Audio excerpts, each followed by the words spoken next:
All right, guys, real quick, it's Saturday, doing my shipping. Just wanted to get you guys with a quick little story, a close call, probably the biggest close call during my active addiction. So, sometime back in the day, I got kicked out the house, right? Kicked out the house. So I would walk to detox. This happened multiple times. I would walk to detox, maybe like 3 miles. I lived, I don't know, at the time, just kind of far, about 3 miles away. And I'd walk to detox. So in detox, they allow you there for 24 hours, right? And then if your withdrawals are high enough, like if I was sick enough, then they would move me to an area called level 1, and I'd get to be there for a week while they detox me off Suboxone. So this particular time, it didn't work out. I went to detox high, so obviously I would have started withdrawing like after a day, and so this didn't work out. So being that I could only be there for 24 hours, I had to leave, and then after a couple hours I could come back. So while getting kicked out, right, of detox, right, I had to check out. I was just walking around downtown, and I checked in my wallet, and I had a piece of stuff left, right, a piece of H. And so I was like, okay. So I went to a restaurant and told them I needed a piece of foil. So I said, the restaurant I was just at didn't give me enough foil. So do you have a piece of foil I could cover the rest of my food with, right? I didn't eat there. I just went in there asking for foil because I needed to smoke my stuff.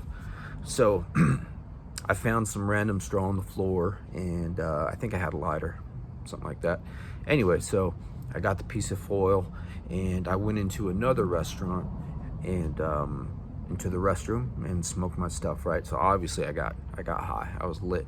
And so sometimes when I would get high, I would just like start, like you see in these videos of the addicts kind of like moving around and maybe talking to themselves. But I don't know what it was. I would think like certain scenarios in my head, like, God, I gotta stop. So while I'd be walking, I'd be cursing, right? Oh, shit. Like just saying stuff like that out loud. So that's how I was at the time, I imagine, right? I'm guessing somebody drove by and they saw me, probably looking sketch. Didn't look like how I do now. And so what happens is sometime after I smoke, I'm walking around downtown trying to kill some time before I go back to detox because I had nowhere to go. So a random police officer, Tucson police, pulls up on me, right? I was on the sidewalk, and he pulls up on me. He's like, hey, what's up? What are you doing? And I was like, just walking around, man, waiting to go back to detox. And I was like, what's up? He says, he's like, well, you match a description of somebody. So I don't know if that was the case. I don't know if I matched the description or somebody phoned in that I was looking weird and uncontrollable, right? And so he's like, I just need to check your ID, man. And so I didn't know much about my rights at the time, right? But it doesn't matter for this story. And so I'm like, all right, man. Yeah, I just wanted to get the situation resolved with. So in my wallet, you know how they have those little areas where you could, like for cards or whatever, right? I had a piece of black left, H, and I wrapped it up in like a small piece of foil and tucked it in one of the wallet pockets. And so as soon as I pulled out my wallet, I was thinking to myself, oh my God, I hope this doesn't go any further. Anyway, so I give dude my ID, runs it, everything's cool, thankfully.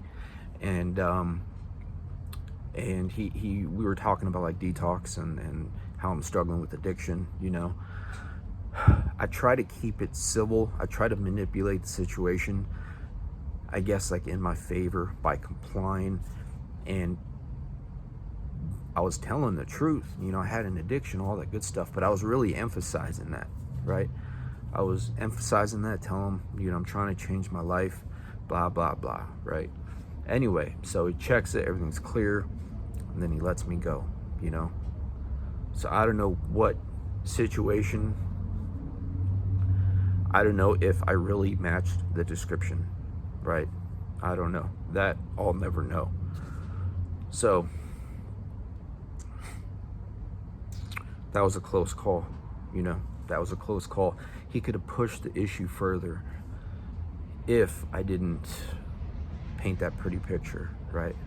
I would always paint a pretty picture, manipulate any situation I could, you know. I don't do that nowadays. That's just my addiction. That's just a glimpse into my addiction and the type of addict I was. Had he known I had the H on me,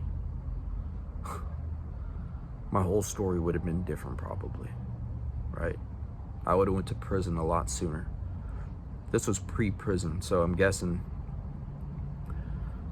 man, like, I don't even know, like, before 2011 sometime. So that was a close call. I'm trying to pull a message from this video. The message is just don't mess around, don't find out. If your detox center is like mine, stay close to that detox center. If they kick you out, you gotta wait a couple hours and go back. There'd be other times where I would just go hang out, get some water, try and get some free food somehow, and then go back to detox, because I had nowhere to go. I wasn't welcome at home. I went on a rampage, stealing stuff, pawning stuff, all the typical addict moves, right? All the addict moves. It wasn't personal, it's just I needed to get high. Otherwise I'd be dope sick and just miserable, tossing and turning in my bed, not showering, not eating unless I was high, right? So this is just a quick glimpse into my addiction. This is a quick glimpse into addiction. Don't mess around, don't find out. Thanks for listening.